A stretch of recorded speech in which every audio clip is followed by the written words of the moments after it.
First क्रायमधून आद्याला जे dress आणले होते विकी तेच आद्याला घालून बघत होता, कारण ड्रेस आणताना तिला घेऊन गेलो नव्हतो.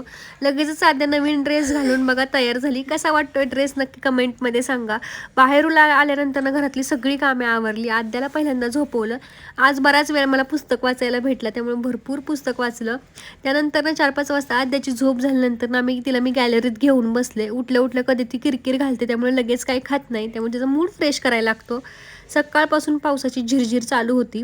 आता जरा वातावरण मोकळं झालं होतं, त्यामुळे गॅलरीत बसलो, फ्रेश झालो आणि आद्याला अभ्यासाला बसवलं. आद्या काही स्कूलमध्ये जात नाही, पण मला जमेल तेवढा अभ्यास मी आद्याचा घरीच घेते. आणि नंतर मग स्वयंपाकाला लागले. बऱ्याच दिवसातून आमच्या घरी नॉनव्हेज बनणार होतं, ते म्हणजे चिकन. मी खात नाही, त्यामुळे घरात पण सहसा जास्त करत सुद्धा नाहीत. तर त्यांच्यासाठी चिकनचं सुक्कं पातळ असं बनवलं होतं आणि मला काय करायचं म्हणून मला असं चटपटीत खाऊ वाटलेलं, त्यामुळे मी माझ्यासाठी पास्ता करायचं ठरवलं. पास्ता शिजायला टाकला आणि मला जास्त स्पायसी आवडतं,